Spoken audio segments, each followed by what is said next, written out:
Across the globe, there are 570 million smallholder farmers. But despite producing 35% of the world's food supply, many of these farmers struggle to feed their own families. Women farmers face even greater challenges, including limited opportunities to own land.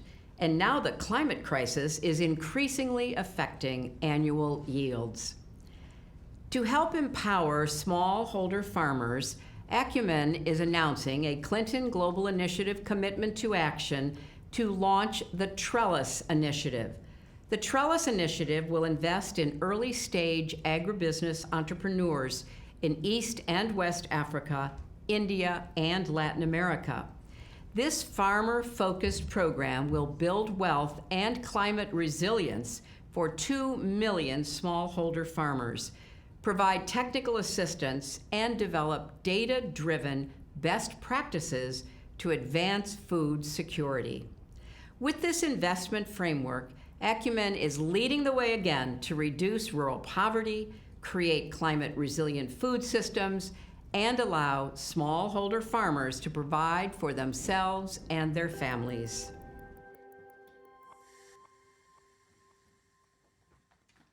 Please welcome Neely Gilbert.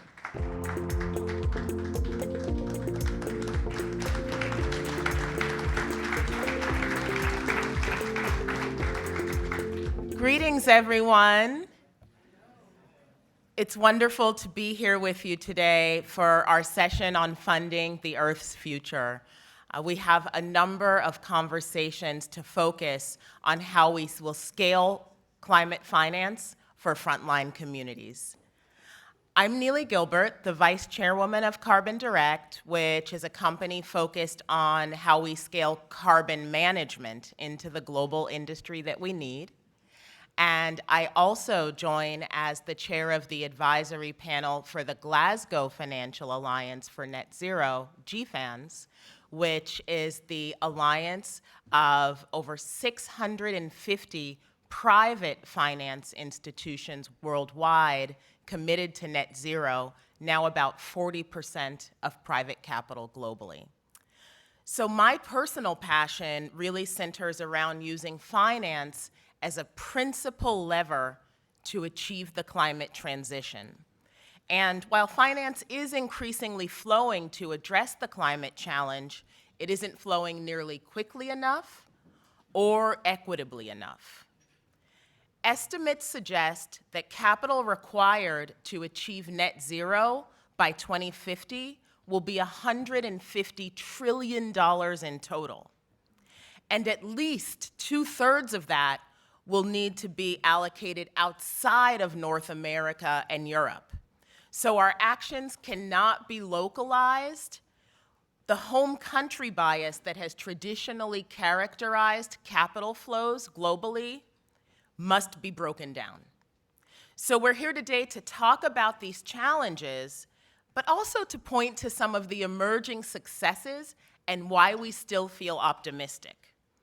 Repositioning the finance sector is incredibly complex, and the heart of that complexity, both the challenges and the solutions, live in the details of specific communities, their needs and their contributions. Of course, climate change does pose a great risk, and we can already see this emerging tragically in weather-related disasters around the world. But importantly, we're fighting a humanitarian disaster. And this disaster is also a financial one. So while climate change not only presents a risk, the climate transition also presents a great source of potential opportunity, not just to protect against that downside, but to work together to reach for the upside that we can build in collaboration. Please join me for a moment in imagining a zero-carbon world in 2050 and all of the ingenuity, the creativity, the innovation, and collaboration that we will work together to bring about. Shifting flows of capital to frontline communities those most exposed to the harms from climate change and also critical to its solution will require advancement in financing structures. And these solutions are coming forward. So we'll look forward to delving into these topics and more with you today in the time that we have together. So to begin our session, please join me in welcoming to the stage Simon Steele, the Executive Secretary of UNFCCC.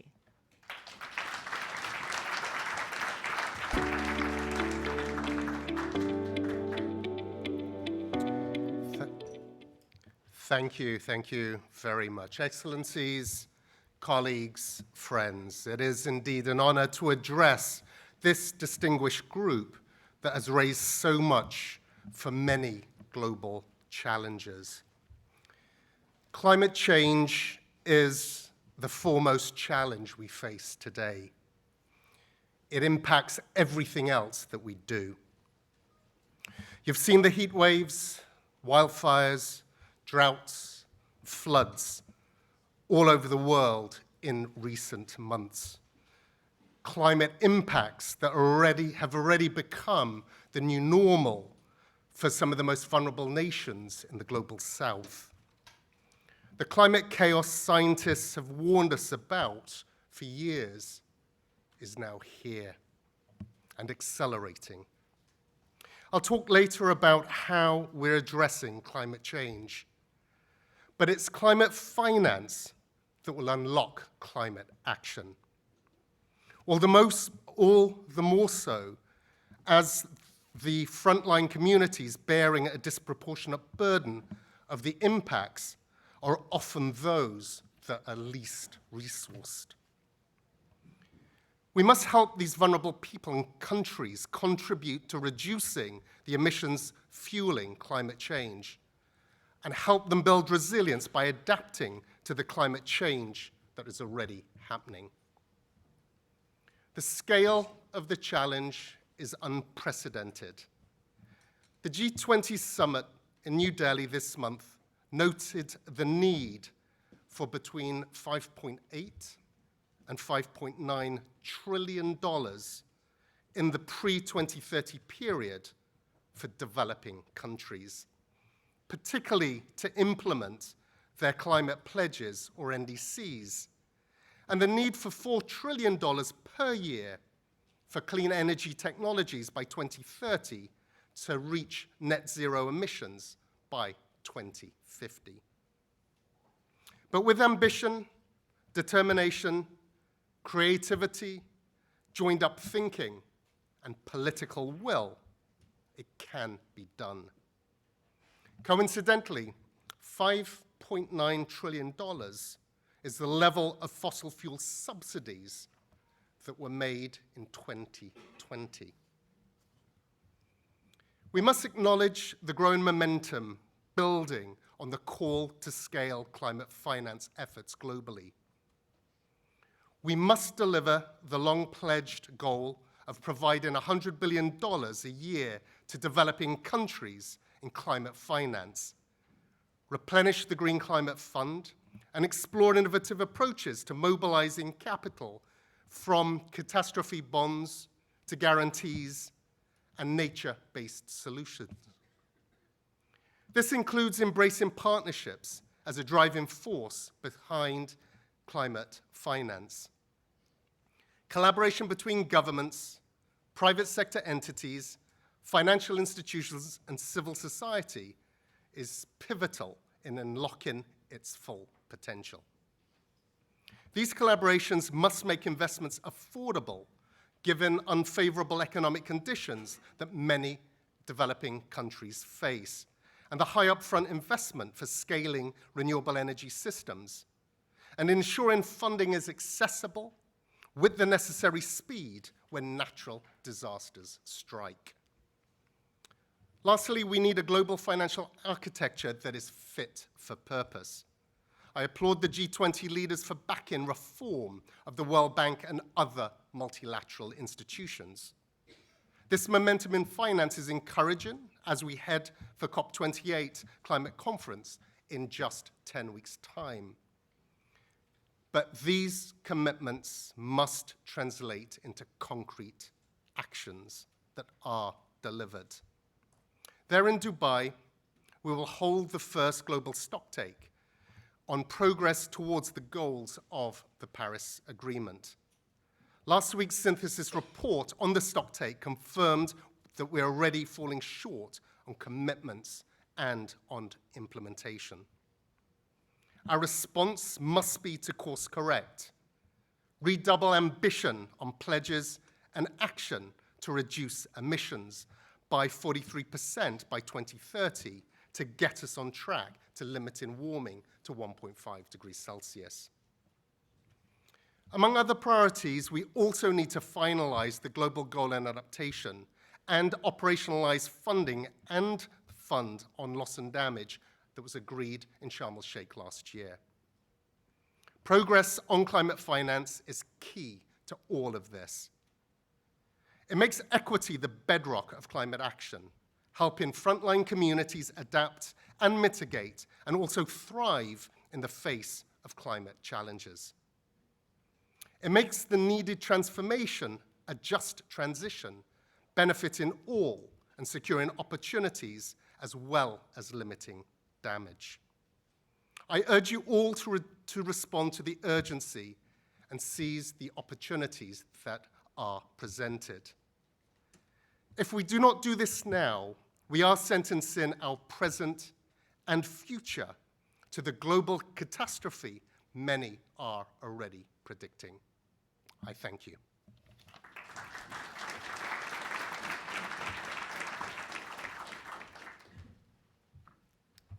Thank you, Simon. Thank you for this call for accelerated commitments and action, and for your leadership on the road to COP28. Now, please join me in welcoming to the stage the Honorable Philip Edward Davis, the Prime Minister of the Bahamas.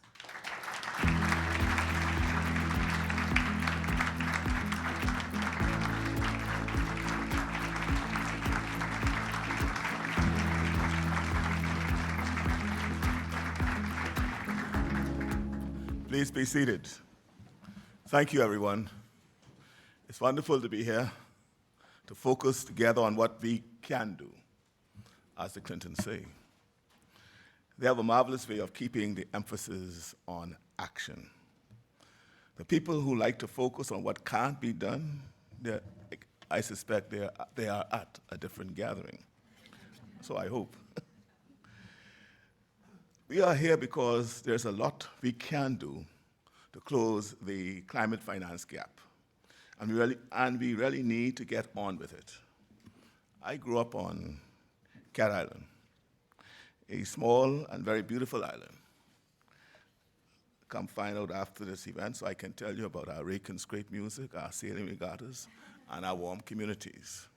But for now, let me tell you about one feature of Cat Island, which makes it different from the other 700 islands in our archipelago: a towering Mount Alvernia, which boasts an elevation of not quite 210 feet. In truth, it's a little closer to 207 feet, but I know you wouldn't mind if I round it up, considering it is the highest point in the Bahamas. The rest of Cat Island and the rest of my country is within a few feet of sea level. Our islands are made of porous limestone, which means that as sea levels rise, water will not only flood our shores, but come up through the ground as well. We are right in the strike zone of Hurricane Ali, and we have been hit by 4 major storms, Category 4 and Category 5, just within the last few years. Every nation faces significant climate risks, and leaders are looking to scientists and insurance companies to understand their short, medium, and long-term risks. In the Bahamas, we are praying we make it to the medium and long term. But we are not just praying. We are working with other small island nations to fight for emissions reductions. We are strengthening our ability to respond to hurricanes. And we have launched a National Youth Guard so that young Bahamians can work alongside our disaster response teams and our national security forces. A cruel irony is that for those 4 massive hurricanes, it cost us billions, leaving us with little fiscal space we need to get ready for the next storms. Topping the list of countries most vulnerable to climate change, it makes borrowing more expensive for me. Every single day, we are paying for the hurricanes we have already suffered and the ones still ahead of us. In addition, our nation's middle income designation leaves us unable to access fair and concessional financing for recovery and adaptation. This traps us in a cycle in which the servicing of our debt leaves very little to invest in building our resilience. We urgently need new and creative solutions to our climate financing. That's why I'm excited to tell you about the Bahamas Sustainable Investment Program. We are going to survive an era of supercharged storms by creating supercharged win-win investment partnerships. With our strategic advisors, Resilience Capital Ventures, we will work with regional and global capital market leaders to underwrite and place an innovative financing facility with a target of initially $500 million US. Our priorities include climate-resilient infrastructure, our clean energy transition, coastal zone conservation, reducing biodiversity loss, regenerative agriculture, carbon sequestration, and participation in the natural-backed carbon credit programs. Blended finance is a smart way to close the climate financing gap at a time when solutions cannot be postponed. Let me tell you one reason why I'm optimistic. Instead of saying small island nation, say large ocean state. Our country's seagrass meadows, which cover an astonishing 92,000 square kilometers and maybe more, appear to be absorbing more carbon than the Amazon rainforest. I'll repeat that. Our country's seagrass meadows, which cover over 92,000 square kilometers, appear to be absorbing more carbon than the Amazon rainforest. We have been mapping our seagrasses with the help of not just scientists, but tiger sharks, who are a critical part of our underwater surveying team, wearing cameras and sending back data points. It's always good to have apex predators on your side.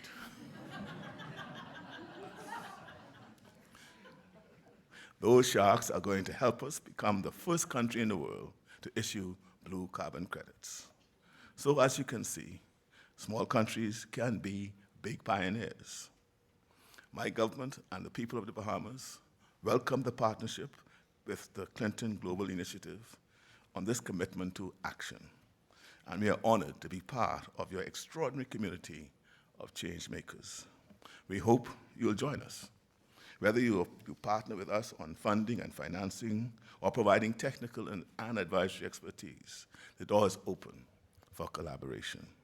There is indeed a path forward that will give my country many more tomorrows. So we invite you to be a part of it. Thank you.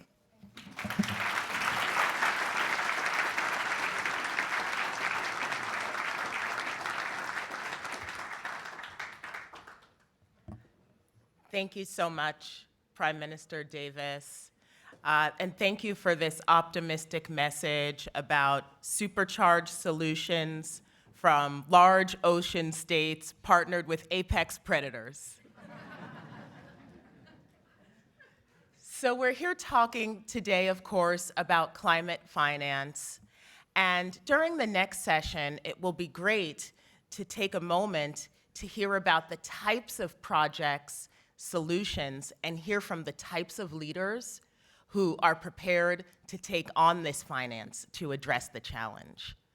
So please join me in welcoming to the stage Nelson Ole Rea, who is the co-founder of Nashulai and the Conservation Ambassador for Narok County, as well as Neelam Chibber, the co-founder of Industry Foundation.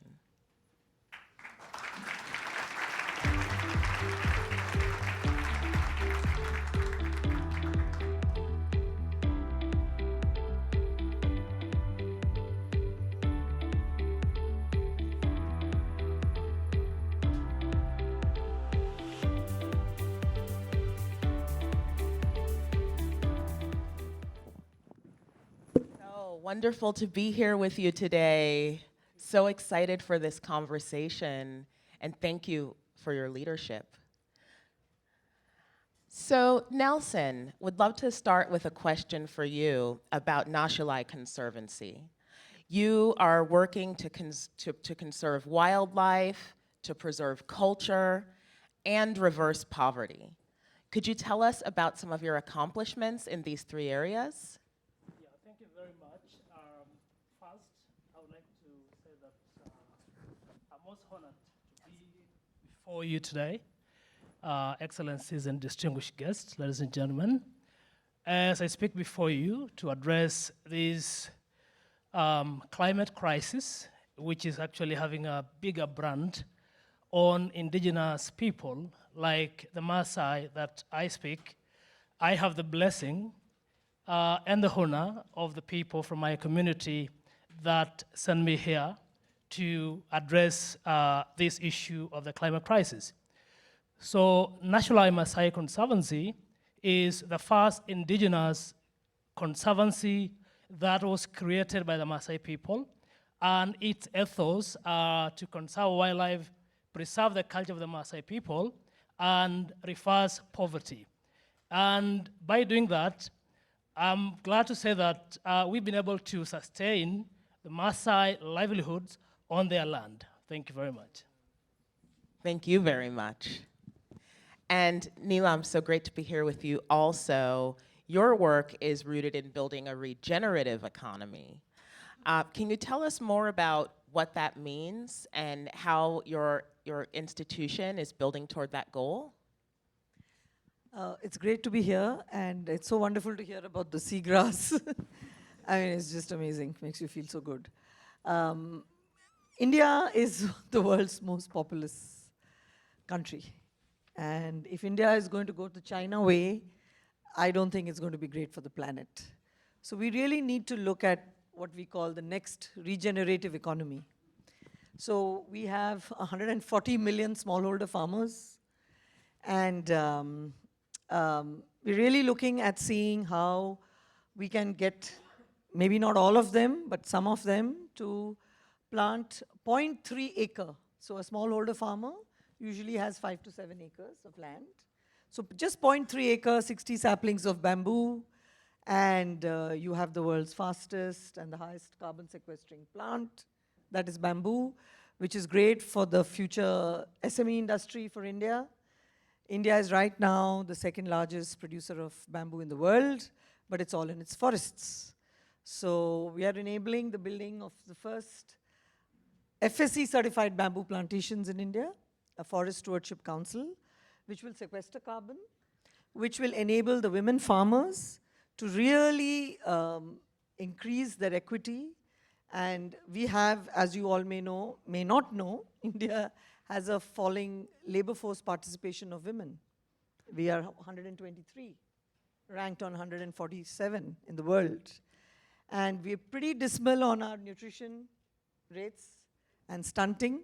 So just by giving more money in the hands of women, economically empowering them, enabling them to participate in carbon sequestering activities, carbon mitigation activities, I think this is just an example of how India could really build a more regenerative economy, do good for its people, and take some of the just transition money and use that to mitigate climate.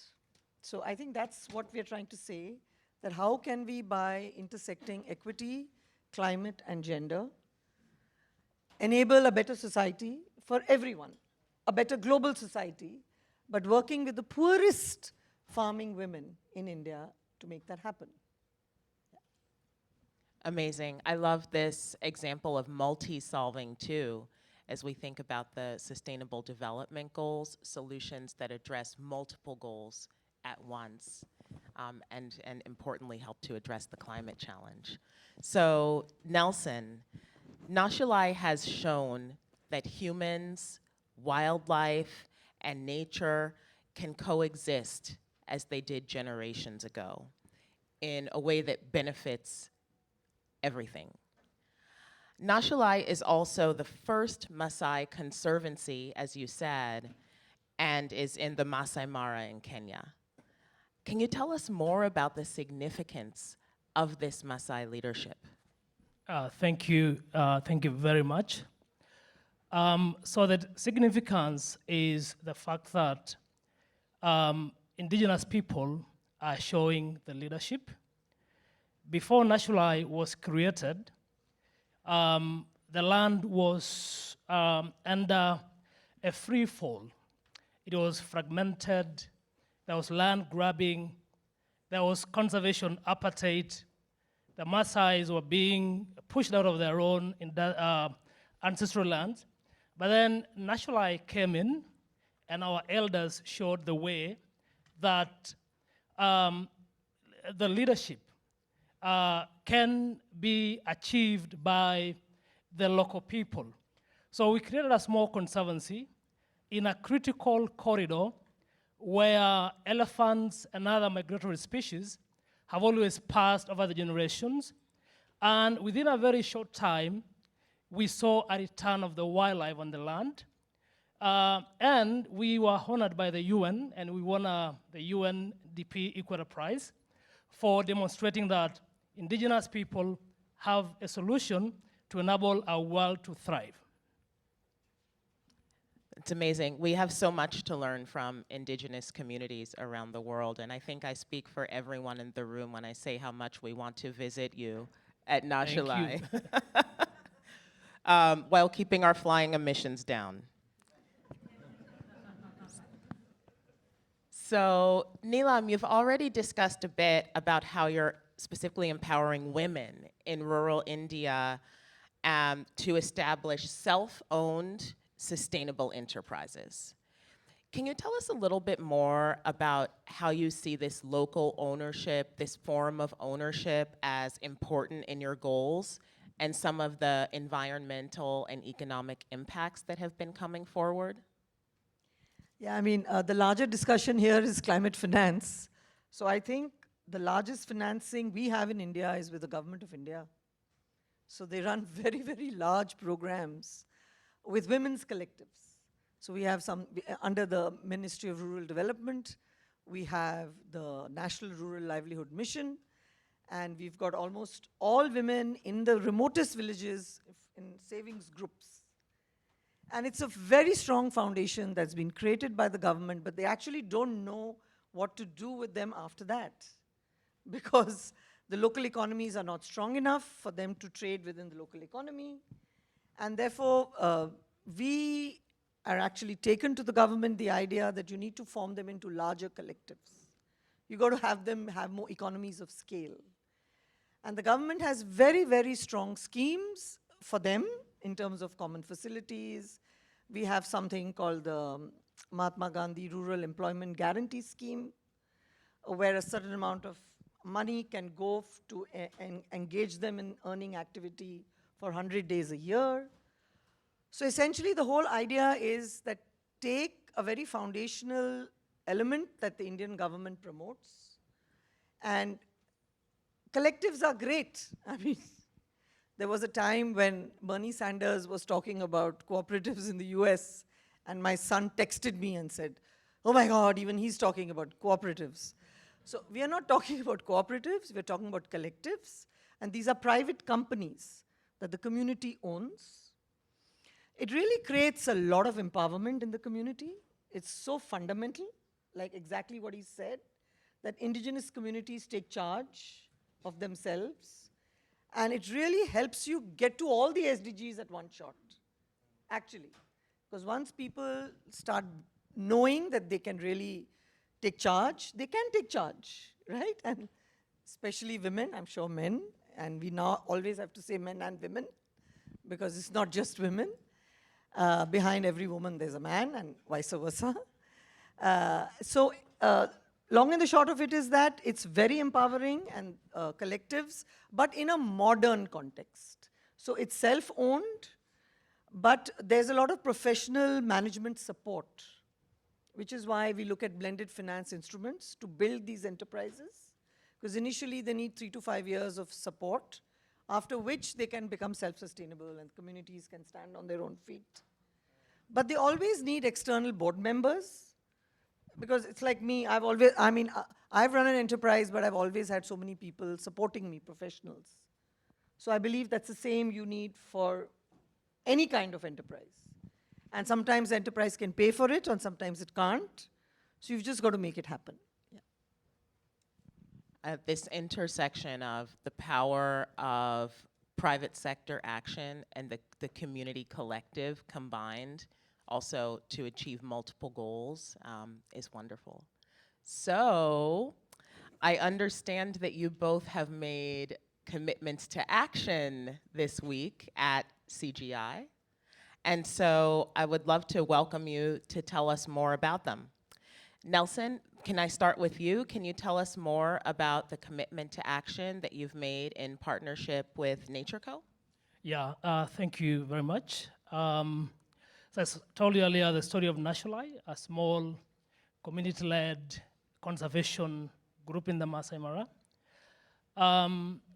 During the pandemic, we rose up to the occasion and fed 1.1 million people within that period of the pandemic. And in doing so, we gained the social capital that we need to extend our conservation effort beyond where we are now. So in essence, we are now creating the longest conservation corridor between the Masai Mara ecosystem along the Kenya and Tanzania border, all the way to Amboseli, under the shadow of Mount Kilimanjaro. So that conservation corridor has more than 10,000 families. And as we conserve wildlife in that corridor, we are also going to sustain the lives of indigenous people on their land. So it's a new narrative, and I have the commitment of Maasai families in the form of a declaration that they have signed to commit 2 million hectares of land into a large collective, which is going to be a huge carbon sink that will enable our world to breathe in the face of the climate crisis.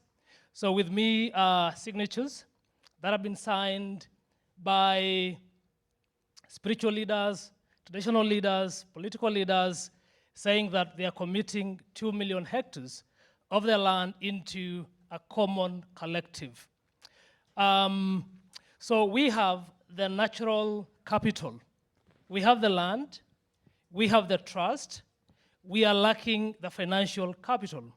So I would say here today that bubbles should be over the trees, and in fight, the financial capital to work with indigenous people. They have a solution. They have the natural resources. They have the social resources, but they lack the financial capital to be able to do and achieve these important projects. So we invite partners to work with us as we deliver this. Thank you. Amazing.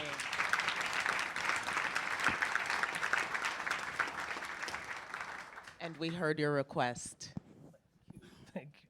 And Neelam, I understand you also have a commitment to action to share. Yep, so this has been a journey of love over the last 2 years. So we've had USAID support us, and they've seeded an innovative finance instrument. It's $15 million.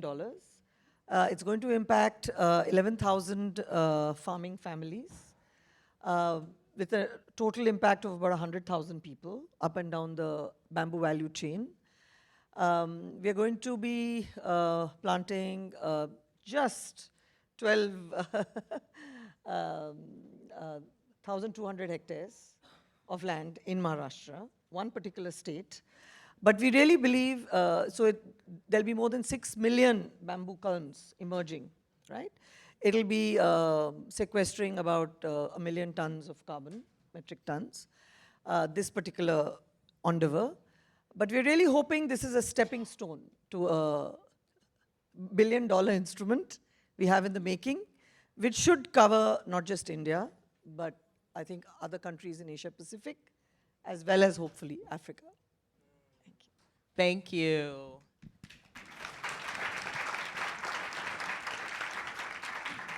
So I hope that you're all feeling as inspired as I am. Please join me again in thanking our wonderful panelists. Thank you both.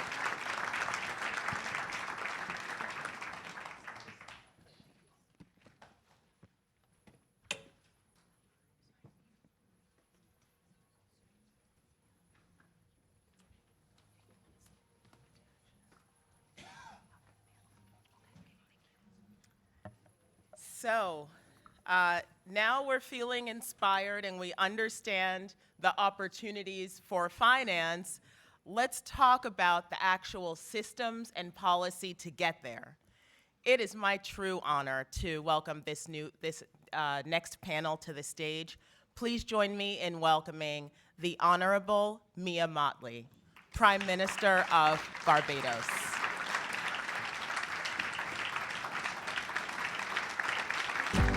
Ilan Goldfein, the President of the Inter-American Development Bank. And Noel Quinn, the Group Chief Executive of HSBC Holdings.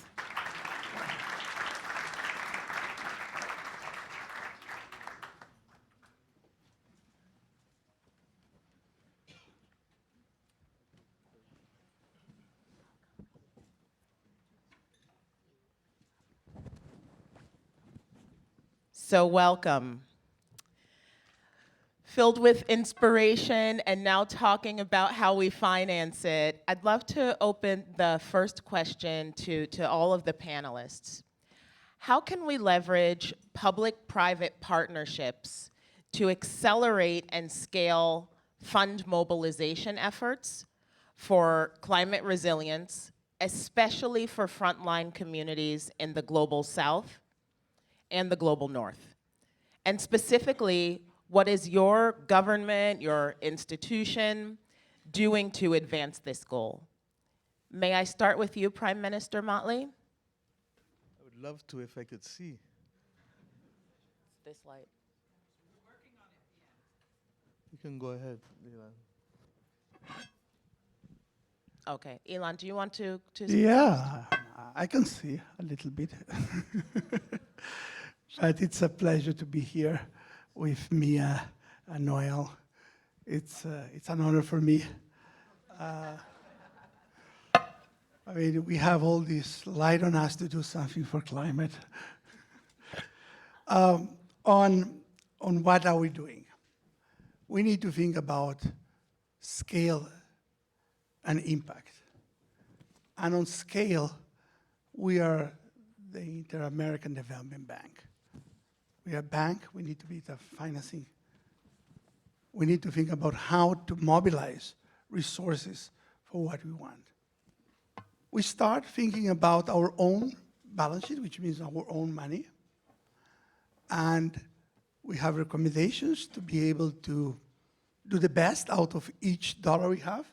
And that's called the balance sheet optimization or the CAF recommendations.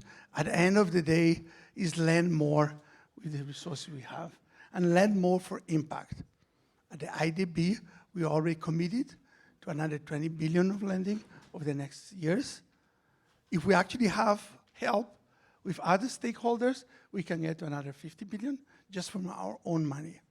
In addition, we need to think about how to mobilize resources.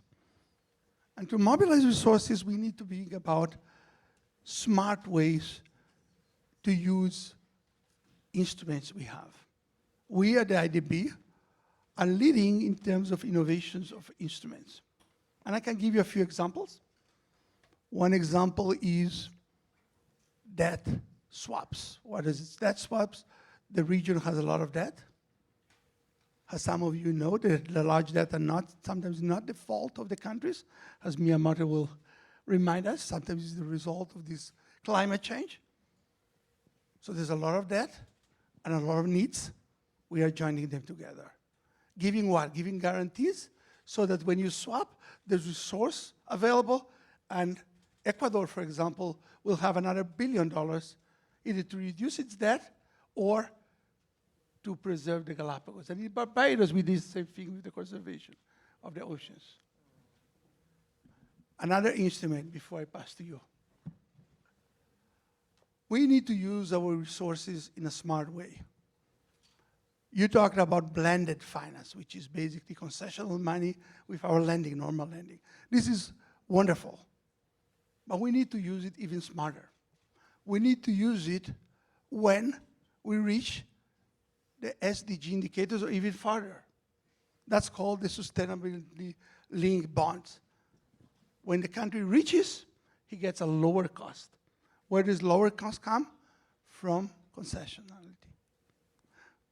At the IDB, we're just launching a pilot. It's called Klima, which means that for our own loans, whenever you achieve the indicators, we can give you what they call a step down, a lower cost. So that's very precise ways of using smartly the few resources we have and to get these resources to another level. Thank you, and also thank you for these specific examples. May I return to you, Prime Minister? Thank you, and sorry for that. One of the reasons I don't read speeches is I need to see people's eyes. So when you have lights blinding me, I can't function. No, we've had to innovate, and it's not new. About when I was last Minister of Economic Affairs in the last government in 2007, we became one of the first regions to start to pool risk with the Caribbean Catastrophe Risk Insurance Facility, which dealt with parametric insurance to be able to at least give us some levels of liquidity on the passing of storms or floods of a certain trigger. Of course, that was not enough, because what we didn't realize was that the scale of the climate crisis was coming at us like a fast bullet train.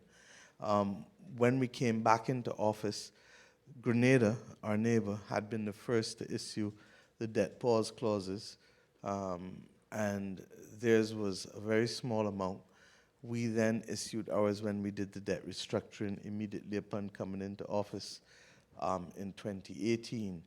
And we continued to argue that with the advent of insurance companies becoming less and less willing to take on serious risk, that governments are going to have to stand in to be able to bridge the gap.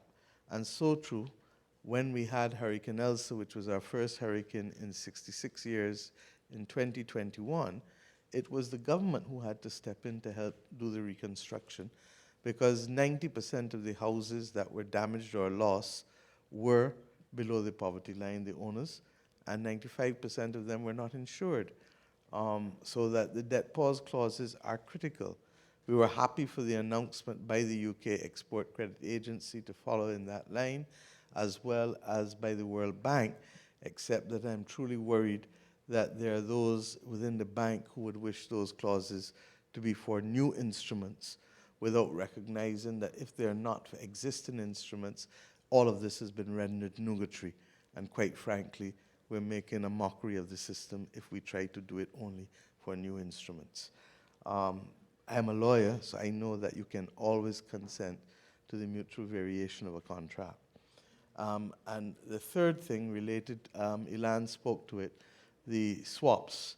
And thanks to the help of the Inter-American Development Bank and the Nature Conservancy, we were able last year to issue a new generation of blue bonds. And those blue bonds were able to have both the debt pause clauses as well as a pandemic clause in it. And the savings from that repurchase of debt at lower interest rates would mean now that over the next 15 years we can finance a marine conservation trust to help us deal with our area. Like Philip, we're not just a small island nation state, as I've been saying for over a year or so. We are a large ocean territory. There's nothing between us and Africa. We don't have the bounty that Philip has with respect to shallow waters and sea grasses, but we suspect that we will have other bounties with respect to the seafloor in terms of what can help save the planet. And to be a large ocean state on the, at the very time that the world is in seek of solutions to be able to save the planet means that our relationship with the rest of the global community changes in terms of the opportunities that can be brought to bear. And I think that's how we met the first time. So those are some of the innovations that we've brought to bear. I believe that we have to continue to argue for new things, and some of them aren't really innovative. They're just common sense. You cannot deal with this as a small island state or as a middle-income country that is on the verge of the crisis, and that's about 40% of the world's population now, or more, over 3 billion people, are just above or below the equator between the tropics of Cancer and Capricorn. They're on the front line. And you can't do it by giving them short-term debt to deal with long-term crises and rebuilding, and to do it for something that we didn't create. If we were talking private law here, the Prime Minister of Bahamas is a lawyer just like me, and he would tell you that we would be starting from a completely different perspective. And therefore, loss and damage cannot be on the basis of loans. It has to be on the basis of grants, because we're already taking loans and higher indebtedness with respect to adaptation and resilient building. Now, why am I being made to pay for that when I did not cause it? And why am I then being made to leave out and omit in essential spending in education and healthcare after centuries of underdevelopment by exploitation from other countries who, quite frankly, are at the front line of causing the problem? So this is not...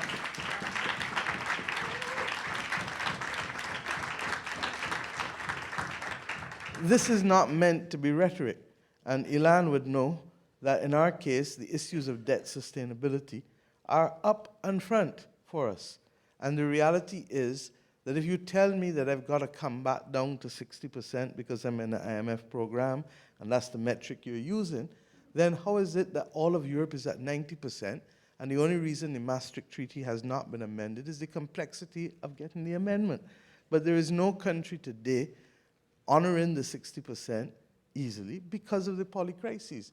But yet we're still being asked to hold to those metrics, which means when as Minister of Finance I have to settle budgets, I'm not in a position to be able to provide the funding to the Coastal Zone Management Unit to do the sea defenses necessary to prevent erosion and to prevent the resettlement of communities.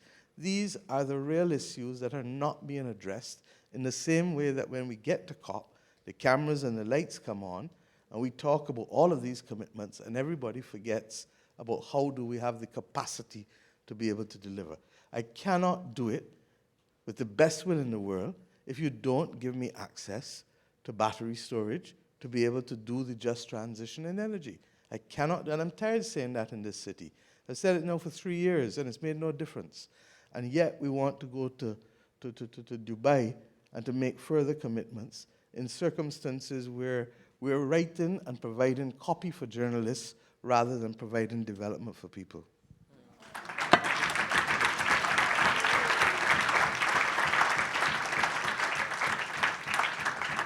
All very clear, loud and clear. Thank you. And Noel, can you tell us the private finance perspective from HSBC and beyond on how we can leverage public-private partnerships to achieve these goals? I'm happy to give it a go, but I'm not sure I've got all the answers. I suppose I start with the fundamental problem in that blended finance gets used as a set of words very regularly, but it means different things to different people. There is no single definition of blended finance, and I don't think there should be.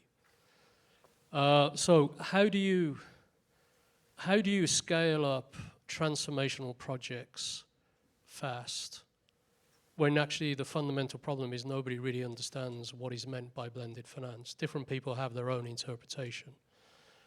So there may be a technological solution, whether it's wind, solar, hydrogen, whatever it might be. But that technological solution requires different financing structures for different sets of circumstances. And if there's one suggestion I've been giving to people like the World Bank and others, is you need to actually put some contract structures on the shelf that address different needs, even for the same technological solution. And going to the Prime Minister's comment. What is the role, how does a deal get structured such that private sector equity and private sector debt can come in on that transaction? That structure for a developed market is different to the structure for a developing market. The components of public sector policy will be different. The components for public sector, maybe offtake agreements and price support mechanisms, will be different.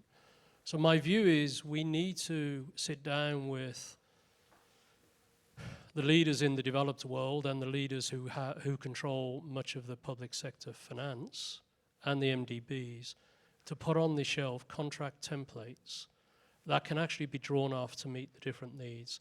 And where there's a need for concession finance, there is a role for concession finance in that contract structure. Where there isn't a need for that, you have clear definition of what the sort of offtake agreement needs to be, the price support mechanism needs to be. So let me give you a project in the UK. Sustainable aviation fuel to lessen the carbon footprint of the airline sector. The government policy is very clear. There's a demand signal, 10% fuel mix by the end of 2030. Similar demand signal in Europe, similar demand signal in the US. But that alone is not enough. It needs a contract for difference structure in place to neutralize the expense that will be there for the first 10 years until those projects get to scale. Without that contract for difference, that price equalization mechanism, the private sector cannot finance that contract. In other markets, there may need to be support in foreign currency exposure. That same project in another market may need a further contracts element, which is foreign currency exposure support provided by an MDB. Or it may need some other form of support for concessional finance if there isn't the ability to fund the borrowing from the private sector. But at the moment, those templates don't exist. Those contract structures get created project by project by project, and that is too slow a solution in order to get the scale up that we all need. And those contracts then need to be priced into fiscal budgets for the world, not just for one country, but where a country needs fiscal support, it needs to be recognized and acknowledged by the G20 and others in their negotiations with COP. But at the moment, we're going too slow because that is all being done project by project, item by item, and there isn't an holistic solution pre-negotiated for different technologies and different deployment opportunities. I'm so happy to hear you say that. And this morning, I asked in the UN with AJ for us to begin to have the convening of meetings with markets, financial institutions, and credit rating agencies. Look, and Simon, you know how I feel. I'm glad to hear that there are meetings coming up soon with private sector companies, but we're taking too long to convene these meetings. And secondly, I'd like to suggest that you don't only need the developed countries at the table, you need the developing countries at the table. Because unless we are there, you're not going to give us something that is appropriate to our circumstances. And we're tired having a one-size-fits-all prescription that does not bear any relationship to our reality. Secondly, and it's not against you, I'm talking about the system, not you. Sorry. It's okay. I get attacked quite regularly anyway. No, I wouldn't do that to you because you have a level of marketing that says that you see people, hear people, and feel people in cultural diversity. So I wouldn't do that to HSBC, would I? I've been following your marketing campaigns very carefully over the years. Anne is genuinely better than most. I think I'll take that as a compliment. It is. I think I'll quit while I'm ahead. It is. But the second thing is, the second thing is that your point is absolutely correct. That, look, the debt pause clause was an innovation on a singular project.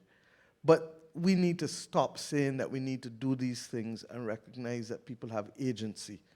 The banks, the multilateral development banks have agency, the IMF has agency, the UN has agency. They have the power of convening. And Simon, if they don't, you have the power of convening. The bottom line is that we need to have resolution. You cannot wait for somebody to stumble upon these things as a standard across the board, because the time it takes for us to do a coastal project, quite frankly, if we miss the tides in 1 year, we have to wait for the next year. And therefore, these things, against the backdrop of a moving target that is coming, a moving train that's coming at us so quickly, I would like to suggest that having standard contractual frameworks and agreeing to the fiscal consequences, the room and space that has to be put in place, needs to be done now rather than later. But I also want to suggest that, quite frankly, you cannot solve this problem by parsing the world into state and non-state actors and forgetting the role of non-state actors. All of us, unless you have a plan to go and live on Mars, have to put something on the table. And if it means that we're going to have to, and I go back to my original point, you cannot ask small states and middle-income countries to increase their debt, to adjust to a reality that was not of their own making, but that will commit them to pauperizing their own citizens by removing from them the option, or the opportunity rather, of education and healthcare. Now, what does that mean in real terms? A lot of fancy talk. That if you are an oil company, if you are a financial institution, if you're an insurance company, if you're a transport company, nobody wants to bankrupt you because we understand your importance to the economy and to our societies. But if you're making $100 million in profit, $100 billion in profit if you're an oil company, leave 10 or 15 cents on the table. Some will go to loss and damage, and some needs to go to the World Bank to help finance global public goods. Why? Because no matter how good you are at financing it in the G7 countries, and the world gets exposed to another pandemic, or whether there is multiple crises that lead to climate migration, almost 40 million people last year migrated. Where are they coming to? And if you don't feel that you're exposed, then you're not living in the real world today. So that all of us have to leave something on the table. The question is, who will take the lead? And the question is, who will enforce it? Now, will we make it in time before it becomes cataclysmic?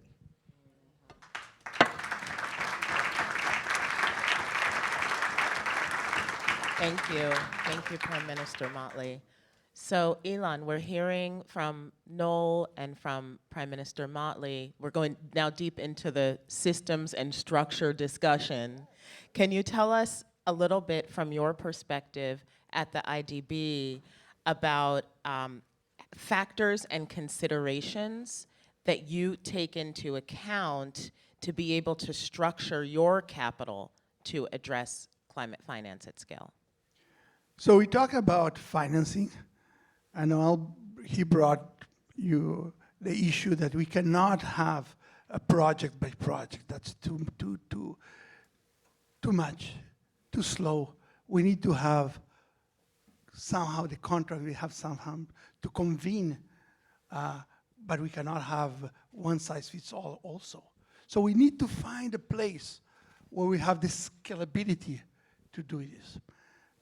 In order to do this, you have to partner to think about it with state and non-state. So we convening and we're talking to the private sector. That's very important for us to be anchor. The other day also, we partner with the World Bank. with AJ, where we decided to work together in Latin America and the Caribbean, not in general, not something to say, well, we're going to work together, we love each other, that's not it. We decided we're going to go together in the Caribbean for resilience and adaptation to do these financial structures together. So the partnerships, working together is essential. Second is that we need to think about whether financing is our only restriction constraint. Sometimes I hear from my staff that, well, we have the resources, but we don't have the projects. And we should not blame the countries that don't have the projects. We have to help them. We have to give the technical assistance to skill.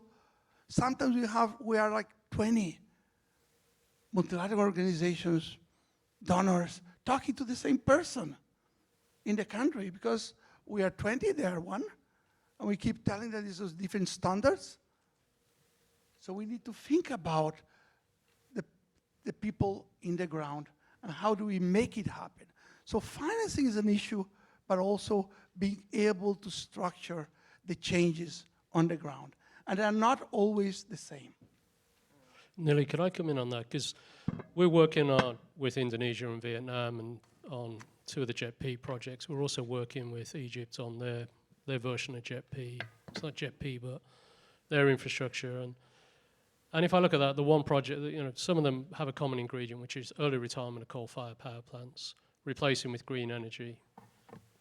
Now, if we go around the world trying to solve early retirement of coal-fired power with replacement green energy, project by project, government by government, country by country, it will take far too long. There is almost a case of a need for somebody to sit down, a group of people, to put together an architecture that if a government wants to achieve that particular outcome, I'm just picking that as an example, that there is a contract structure, a financing structure that actually is already pre-socialized. This is the way to do that type of project. These are the conditions that need to exist if you want support from the G20 countries for part of their financing, if you want support from the MDBs in some form of guarantees or support, and this is what you would need to entice in private sector equity and private sector debt. That is something that should be done holistically, and then all countries say, I can move faster if I buy into that architecture than having to go and create my own architecture country by country. Then you're only playing at the edges as opposed to, at the moment, all of these projects. I think there are projects out there, they just lack enough detail and fine detail that allows the various investors to say, I know what my risk is on that project. I know where I'm going to play and where others are going to play. And that should be done holistically. Then the projects will come out of the ground far quicker. Can I make a suggestion, please? I'm prepared to put a convening power in place with CARICOM, and I'm sure that Philip and I can persuade the other members of the community to do it. The Caribbean community is 15 member states. I'm prepared for us to put an urgent team in place. If you can give me some of your people, and IDB and World Bank can give us some of their people, and we come up with the kind of contractual framework that we think can move the needle fast. Because in our part of the world, if we don't cooperate and have functional cooperation, we die. So we are prepared to lead by example on this, and within the next 4 weeks, because I think we cannot go to COP with continued promises. We need to go to COP with a record on some achievements. And I really want to thank you for the specificity that you've brought to this conversation, because I feel that this is the first time I'm seeing the ability to pierce through a wall that was otherwise impenetrable. And if we have found ways in history to pierce the corporate veil, then we can pierce through this wall, I believe. Could I add one more request? Please. The Blue Carbon Project, I loved it in terms of concept. To get that sort of project, having, we have access to lots of private private individual finance, family offices, asset management clients, institutional clients, who I believe instinctively value carbon credits such as the ones you're talking about, Prime Minister. Getting that acknowledged as a valid source of investment flow into projects like that, and they are valid offsets. I know offsets are a challenged topic in the world. There are many people who don't believe there's a valid role for them. I do believe there's a valid role, because I view offsets not as satisfying a guilty conscience. I view offsets as channeling funds into a project from sources other than the traditional sources of funds.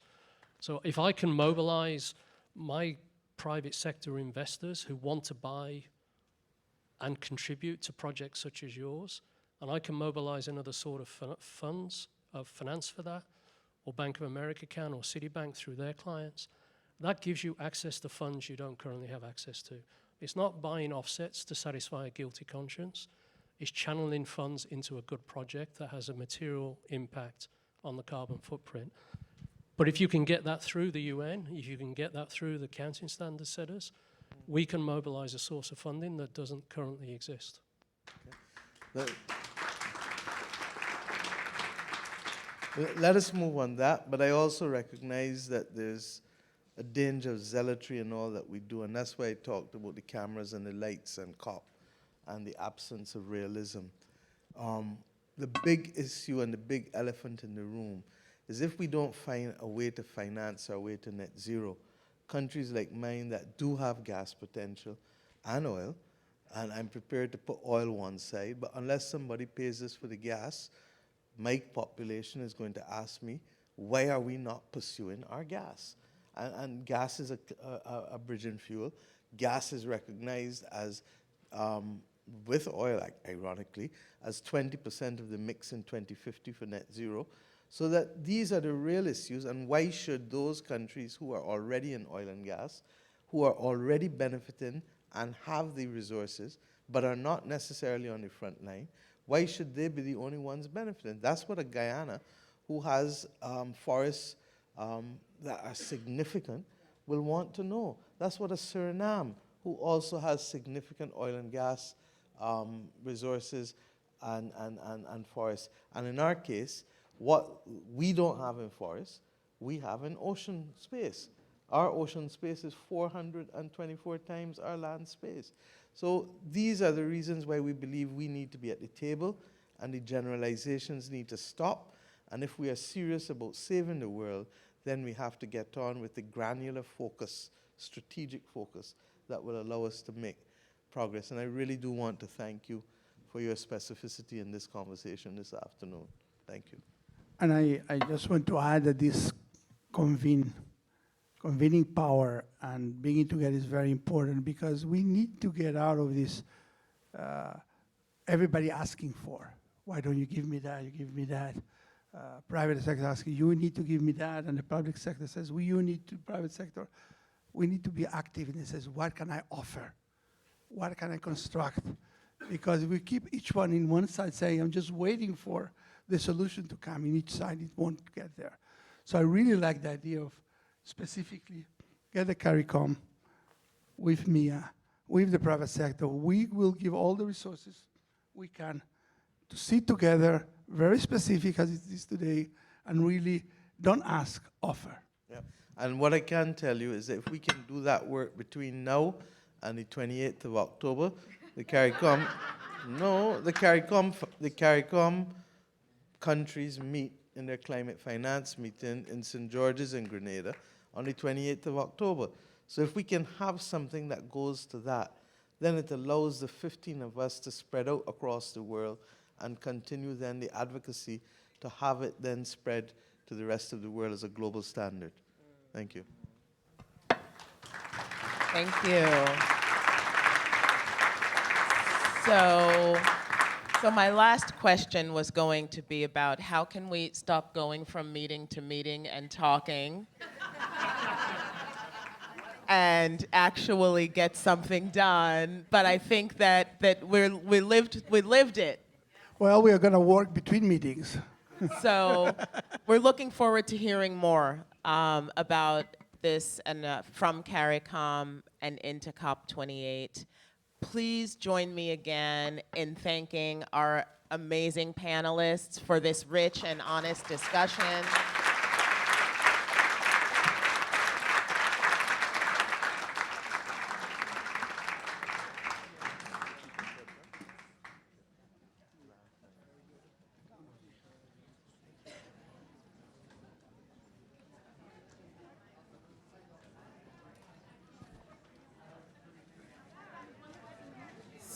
So please keep your seats.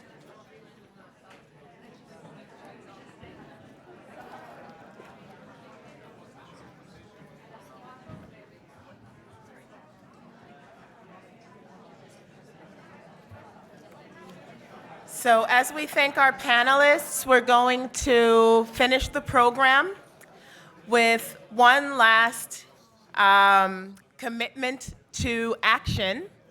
This one coming from Luciana Antonini Ribeiro, who is the founding partner of EB Capital. Please join me in welcoming Luciana.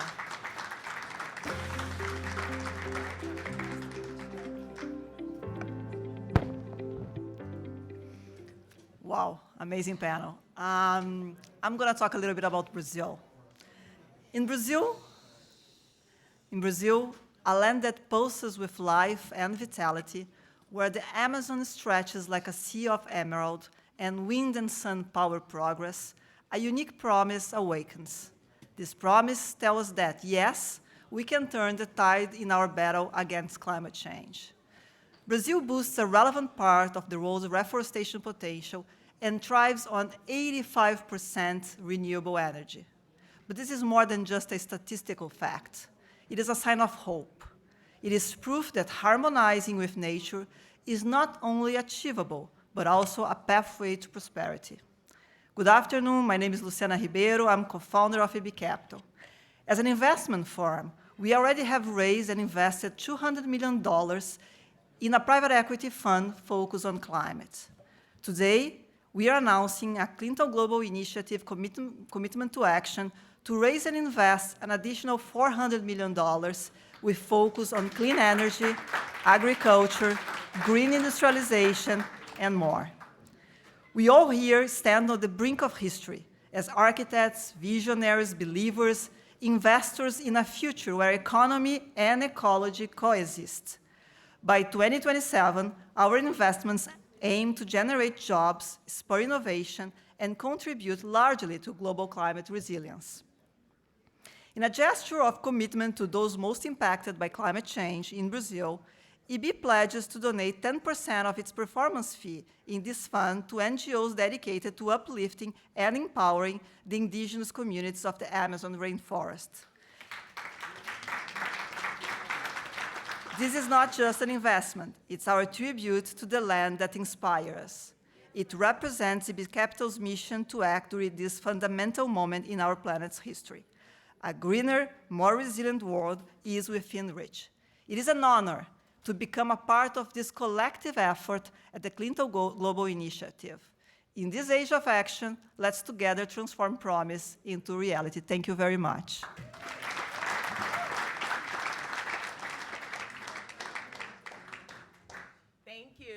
Thank you, Luciana. So now is your opportunity to start doing the work. We're moving from listening and talking into action right now.